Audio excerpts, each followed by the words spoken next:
Yeah. Subscribe to the channel.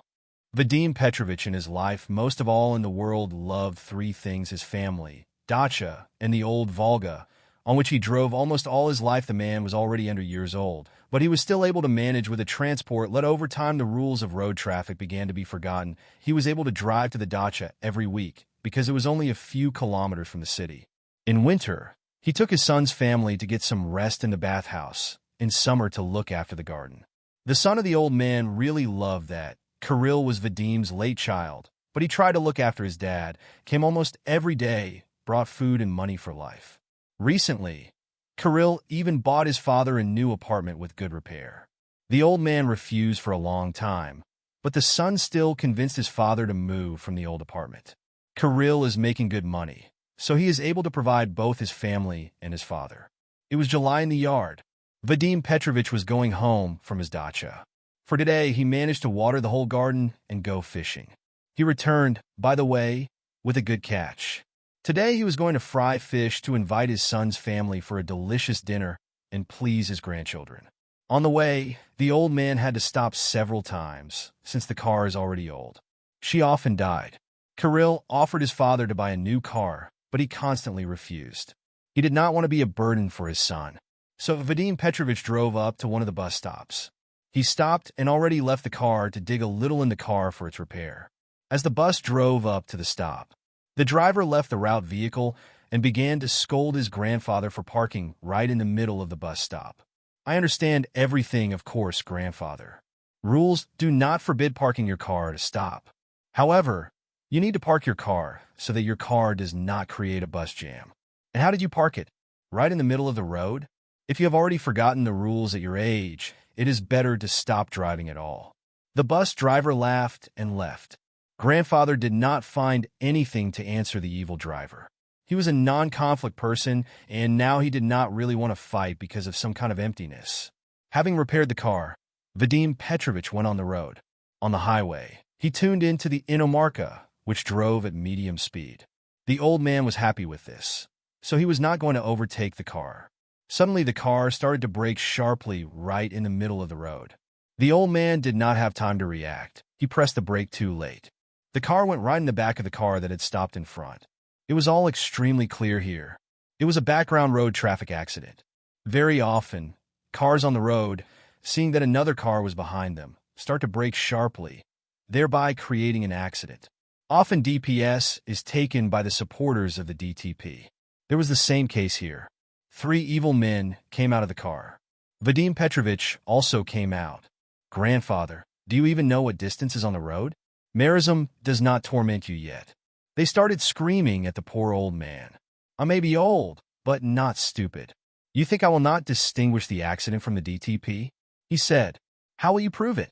You don't have a video recorder, but there are witnesses who will confirm everything.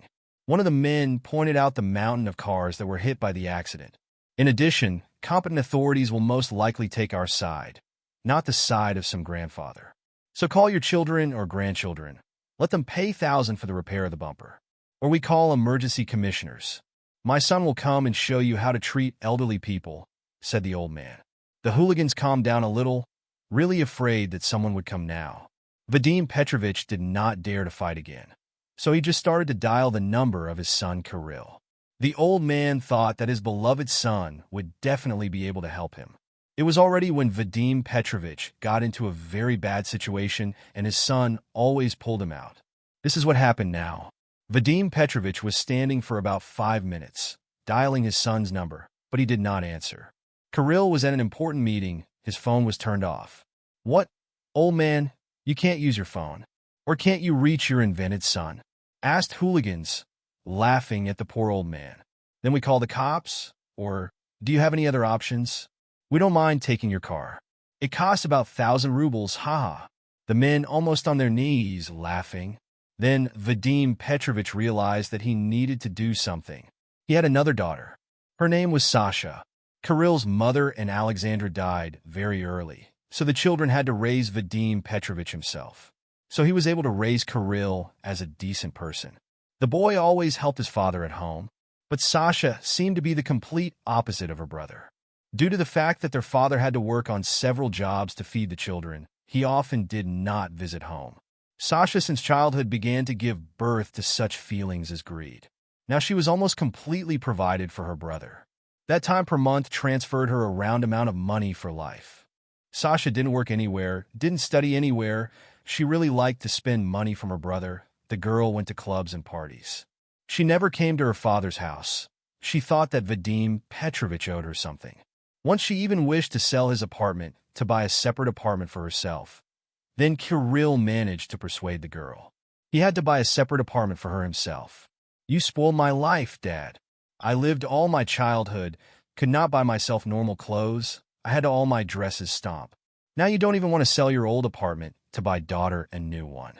It's good that our Karusha got into people. He will buy me a normal apartment, and I don't even want to see you anymore," screamed the girl at her elderly father. After their relationship more or less began to get better. It was very easy for Sasha to get along with her, just put a couple of thousand cash in her. Now Vadim Petrovich was calling her. By intonation on the other side of the phone, he realized that his daughter was a little drunk. So she was just nearby, so she agreed to come. Not that she wanted to help her father, she just wanted to laugh at his helplessness one more time. "What's the matter?" she asked as soon as she arrived at the scene of the accident. The father immediately explained the situation to his daughter. She answered him as if she was trying to solve everything now. Moving away from her father, she began to talk to the cause of the accident. 30,000? Do you ask a little?" asked the girl. "Okay, what about you? Since I came, it means I'm ready to pay the money." They said, "I have a better option. You think I need this old man? All my life I've only spoiled. Here's what we'll do. You now load it into your car and take it where I say. Leave it deep in the forest. You'll come back for the car later. It will be completely yours," Sasha thought. "How can we convince him to sit with us?" The men asked. "I'll arrange it," said the girl. When he approached his father, Sasha convinced him that it would be better to get to the police station, which seemed to be nearby. Vadim Petrovich believed her and agreed to get into the car to the strangers. She said she didn't bother him about the car. The girl convinced the old man to watch the car. In fact, Sasha wanted her old man to disappear into the forest, and she would have taken his apartment to her own, because now only she is registered there. Vadim Petrovich sat in a car to 3 men and moved along with them on the way. He did not suspect that the evil-minded people were going to put him in a slumber and leave him to die there. The old man was completely distracted by the conversations with the men, so he did not notice where he was going. There was only one forest around. "Something we are stuck, old man. Then we will have to walk. Let someone go with him to the police station, and you will come back with the cops," said the driver, leaving Denmark. "I don't see any building here. Where is the police station?" asked the old man. "Grandpa, you don't know this forest at all. There is a village behind the ravine. Let's go there with me. We will get back with the competent authorities," said one of the men. So they moved on the way. The old man screamed and kicked himself. He was already tired of wandering in the forest. "It seems they got lost. I think we got lost, old man. Wait for me here, okay? I'll go a little forward and see where we are. Sit on the stump, just don't go anywhere until I come," said the bandit. In fact, he moved a little away from the old man, and then ran out of the forest to his friends in the car that had been waiting for him for a long time. An hour later, Vadim Petrovich realized that he was deceived, and not only those hooligans did this, but also his own daughter. Time was approaching night. The old man realized that he was left alone in a dark, cold, scary forest. And how to get out of it, he certainly did not know. In the city, Kirill's meeting with business partners had already come to an end. Having sat in a comfortable chair in his office, the young man decided to watch a notification on his phone. There Kirill saw about missing from his father. He immediately remembered that the old man was going to go to the dacha today. The man called again, but the father did not answer the phone. Kirill realized that something had happened to him. At home, Vadim Petrovich had no one. Kirill began to panic for a reason. He was very worried about his father. What if he got into an accident? After calling the neighbors at the dacha, Kirill realized that his father had left a long time ago. This means that he was supposed to be in the city, but he is still not. He decided to go to his father's dacha to make sure that there was no accident on the way. After driving on the highway, Kirill noticed in minutes the abandoned car of his father. Interested in the grandmothers who were trading nearby, he found out that an accident had recently occurred here. but they could not say anything else. Kirill realized that he had to act quickly. By calling his acquaintances, Kirill managed to get access to the cameras installed above the road. Of course, his happiness had no limit, because now he can definitely find his father in the shortest possible time. On the cameras, Kirill immediately recognized his sister. It seemed that she had nothing to do with it, but the man always knew about the evil intentions of his sister, so he immediately ordered her to come to the place of the disappearance of his father. "Karusha, I really don't know where Dad is. Something happened to his car, and these cute men agreed to bring him home. I was not against it. Yes, he touched their car a little, but they are so kind that they forgave him everything," Sasha said, looking at her brother to make sure that he was definitely believing her. "I looked at everything on the cameras. It was clear that this was I've known you since childhood, Sasha. Tell me what you've been thinking, or you're going to lose money every month from me." Kirill went to the volume. "Brother, but I really have nothing to do with it." The girl did not realize, but under the evil look of Kirill, she still decided to say, "Let's look at this situation from the other side. Look, our father disappeared into the forest. Now there is no point in looking for him. He was already quite old. Dad would have died soon. And so he has an apartment and a car. We can share his property. You may not be afraid. Despite the fact that the property is registered on me, you will also apply for a share?" The girl smiled and said, "That is, you are still involved in the disappearance of your father. You are still with these criminals at the same time. I certainly knew that you did not really love your father, but I did not even expect that you. I don't even need your help. You say you got lost in the forest. I'm the one who organizes the search, and you won't get a single penny from me anymore. For me, family will always be more important than any pathetic money. Get out of here," Kirill yelled at his younger sister, got in the car, and began to dial the number of the familiar search team. That same evening, a fairly decent number of volunteers began to search for elderly men in the area of the local forest. Of course, the time was approaching night, and the search soon had to stop. So far, the volunteers gave unsatisfactory options during the course of events. Kirill was very worried about his father. Experts said that it was almost impossible to survive in the forest with many animals and a low temperature, and it was quite cold even in the forest at night, almost impossible. Vadim Petrovich's son also participated in the search. It can be said that he was one of the most active participants. Volunteers tried not to miss a single ravine, not a single gorge. But the desired results have not yet been achieved. Finally, the search squad, in which Kirill himself also stood, was able to get to the place where the old man was left. At this place, he accidentally covered his nose. Kirill immediately recognized him. Would he be alive?